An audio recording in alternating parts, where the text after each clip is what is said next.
amalnya kurang bagus, tapi di akhirat dia dapat syafaat, akhirnya dimasukkan surga.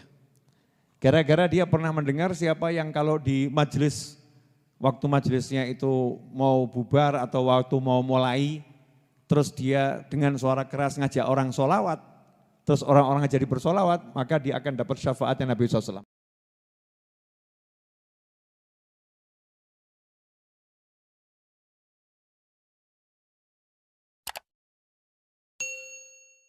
Bismillahirrahmanirrahim.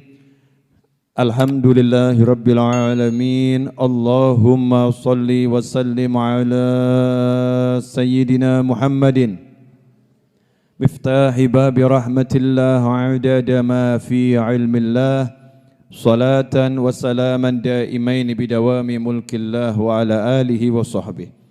Allahumma salli ala sayyidina Muhammadin salatan taftahu biha lana futuhal arifin wa tufaqihuna biha fid din wa ala alihi wa sahbihi. Assalamualaikum warahmatullahi wabarakatuh.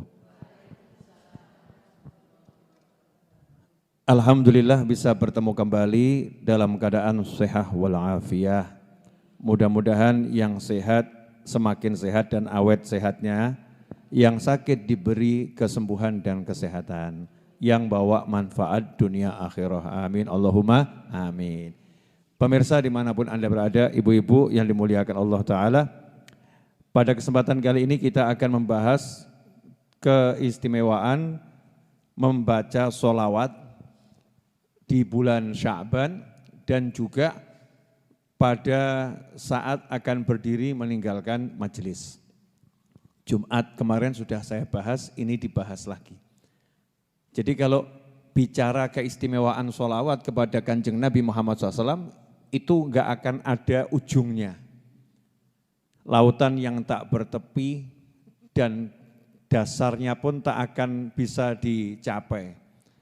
Karena saking luasnya ya keutamaan dan banyaknya keutamaan sholawat pada Kanjeng Nabi Muhammad sallallahu alaihi wasallam.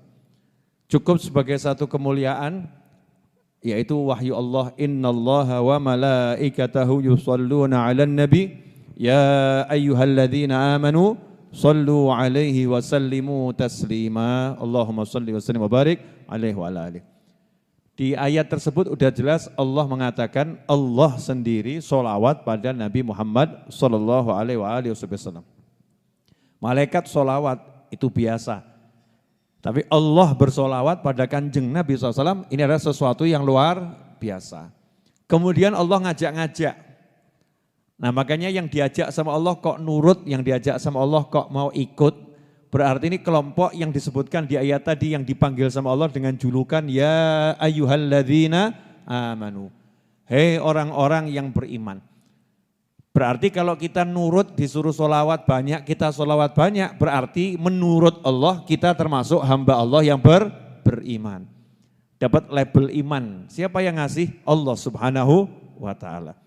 Nah sholawat ini disyariatkan, ada yang mengatakan hukumnya wajib, ada yang mengatakan wajib seumur hidup sekali, ada yang mengatakan wajib setiap kali disebut nama Nabi SAW, ada yang mengatakan wajib dalam at-tahiyat, ya sholawat pada Nabi SAW, ada yang mengatakan sangat banyak tentang pendapat itu sholawat.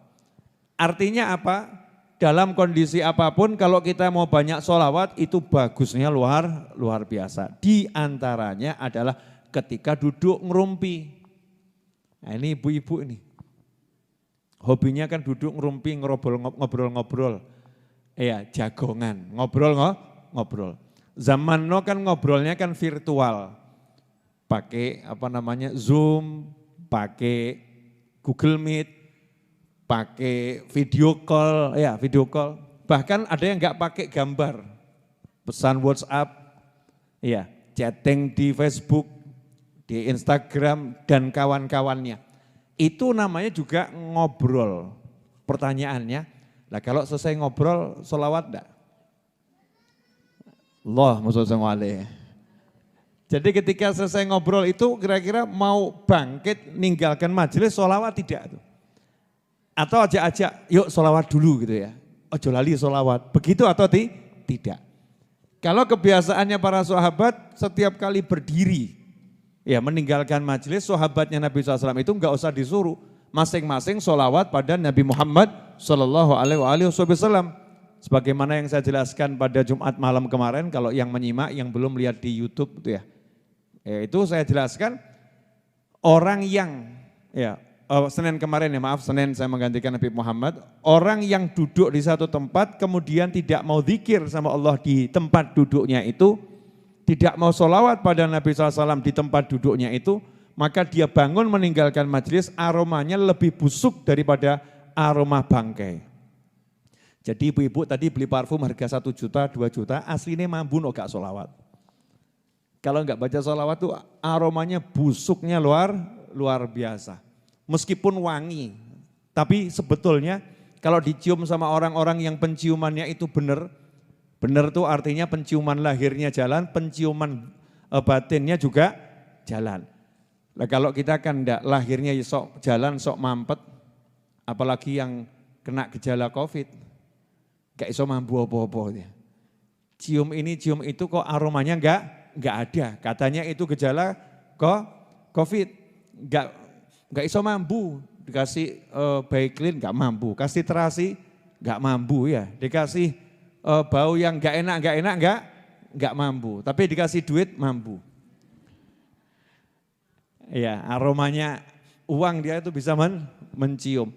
Nah, ini kalau sampai kita ini penciumannya tajam, hidup zaman now, Masya Allah, kalau orang yang kita temui duduk enggak sholawat, jarang sholawat, aromanya busuk, na'udzubillah min dzalik. Mudah-mudahan kita termasuk yang wangi, lahir maupun batin, amin Allahumma amin. Dikatakan oleh Kanjeng Nabi Muhammad SAW, zayyinu majalisakum bis sholati alaih. Hendaknya kalian menghias duduk-duduknya kalian, tempat di mana kalian duduk, majelis-majelis kalian. Majelis itu kan macam-macam, ada majelis bahas ilmu, ada majelis ngobrol biasa, silaturahim, ada majelis baca Al-Quran, ada majelis zikir, baca istighfar, tahlil, takbir, apapun itu pokoknya tempat dudukmu, hiaslah dengan bersolawat kepadaku. Itu perintah Kanjeng Nabi Muhammad SAW. Zayyinu, hiaslah. Nah kalau kita ini duduk-duduk udah mikir belum? Untuk menjadikan tempat duduk kita bagus, mesti mikir. Betul kan ya? Oh karpetnya bagus enggak itu? Oh sound systemnya bagus enggak itu? Oh aromanya, pengharum ruangannya wangi atau tidak? Tempatnya untuk mengharumkan dilihat cantik atau tidak. Nah ini saya pesan dari Jepara kan, dilihat aja kan enak. Tapi kalau kita duduk-duduk semuanya udah dibaguskan, tempatnya bakar dupa bagus, aromanya, parfumnya, entah semprotan, entah dengan dibakar, dengan dupa, apapun itu. Sudah cakep semua, karpetnya harganya 50 juta, Masya Allah. Karpetnya harganya sekian, ruangannya ber-AC, tapi enggak ada sholawat, ngobrol, enggak ada sholawatnya. Itu busuk aromanya, na'udzubillah min dzalik. Dan dilihat dari langit, enggak ada hiasannya. Karena enggak ada hiasan ruhaniyahnya, enggak tertarik malaikat itu datang. Enggak tertarik malaikat itu mendekat. Enggak tertarik malaikat untuk ikut nimbrung duduk bersama kita di majelis tersebut. Lah kalau malaikat enggak tertarik, yang tertarik siapa? Setan. Yang tertarik setan. Na'udzubillah min dzalik. Kemudian Rasulullah SAW juga menyatakan, ma min jama'atin tafarraqu ala dzikri illa wajabat lahum syafa'ati. Tidaklah sekelompok orang itu duduk berkumpul ya, tidaklah sekelompok orang itu duduk berkumpul, 5 orang, 10 orang, 3 orang, 2 orang duduk berkumpul. Kemudian ketika pisah, mereka itu mengingat aku, ya dengan bersolawat pada Nabi SAW, kecuali wajib dia mendapatkan syafaatku. Jadi kalau mau bubarnya majelis, kok ada yang teriak, Sallu ala Nabi, Allahumma sholli alaihi. Itu kan kebiasaannya habaib dan kiai, betul ya? Jadi ciri khasnya majelisnya Habib sama kiai itu, Masya Allah. Kalau mau bubar ada yang teriak, Sallu ala Nabi, Allahumma sholli alaihi. Semua sholawat. Jangan ngomong itu tuntunannya mana. Ya itu tuntunannya dari hadis Nabi SAW, siapa yang kalau kumpul nggak baca sholawat waktu bubar, maka dia nanti itu aromanya juga busuk, ya aromanya busuk, tapi kalau dia baca sholawat, dia wajib dapat syafaatnya Nabi Muhammad SAW. Nah, ini kan suatu keistimewaan buat kita kalau mau mengamalkan. Kemudian dikatakan itu ada satu orang dalam sebuah riwayat, kisahnya orang-orang soleh, ada satu orang amalnya kurang bagus. Tapi di akhirat dia dapat syafaat, akhirnya dimasukkan surga. Gara-gara dia pernah mendengar siapa yang kalau di majelis, waktu majelisnya itu mau bubar atau waktu mau mulai, terus dia dengan suara keras ngajak orang sholawat, terus orang-orang jadi bersolawat, maka dia akan dapat syafaatnya Nabi SAW. Akhirnya dia praktek di pengajian gitu, bukan di tengah-tengah pengajian ya. Nah, jadi ketika orang diam belum mulai, dia teriak, Sallu ala Nabi, Allahumma salli wa sallim alaih, satu majelis solawat. Gara-gara amal yang satu itu, maka dia diampuni oleh Allah Ta'ala, diberi syafaatnya Kanjeng Nabi SAW. Makanya kita sering kalau di pengajiannya para kiai dan para habaib, itu mungkin ada santri, ya ada habib yang teriak, Sallallahu ala Muhammad, akthirus salat ala Nabi, Allahumma salli wa sallim alaih, atau udhkurus salat ala Nabi. Yaitu semua mengamalkan perintahnya Allah Subhanahu wa taala dan anjurannya Kanjeng Nabi Muhammad sallallahu alaihi wasallam. Dan terkhusus di bulan Sya'ban, memang di bulan Sya'ban ini kita diperintahkan untuk banyak-banyak sholawat. Dikatakan barang siapa man shalla alayya fi syahri Sya'ban kulla yawmin sab'am ihmarrah, barang siapa yang di bulan Sya'ban itu setiap hari dia sholawat kepadaku sebanyak 700 kali, wakkalallahu bihi malaikah, maka Allah akan mengirimkan malaikatnya untuk menyampaikan sholawat itu kepadaku, kepada Rasulullah SAW. Ya.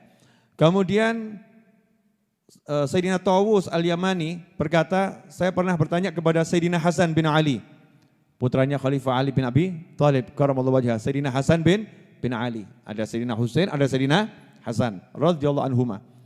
Saya pernah bertanya kepada Sayyidina Hasan bin Ali radhiyallahu anhu, an lailatul sholli, yakni lailatan nisf min Sya'ban wa anil amal fiha. Sebentar lagi kan kita masuk malam nisfu Sya'ban. Sayyidina Hasan bin Ali pernah ditanya, apa yang kamu amalkan di malam nisfu Sya'ban? Apa yang kamu amalkan di malam nisfu Sya'ban? Nah ini silahkan dicontoh kalau kuat. Kalau enggak kuat ya ikut yang habis maghrib, sholat sunnah awabin, kemudian baca yasin dan baca doa, nanti ditambah sedikit. Tapi kalau kuat amalkan ini. Ini yang mau mujahadah ya, yang mau mujahadah satu hari aja, enggak sampai 1 hari, 1 malam. Ya, mulai ba'dal maghrib sampai subuh. Ya, kalau mau mujahadah, kalau enggak ya ambil yang enteng-enteng saja. Yang penting diperbanyak ibadah. Beliau berkata, ana aj'aluha thalathan. Aku menjadikan malam nisfu Sya'banku itu menjadi 3 bagian.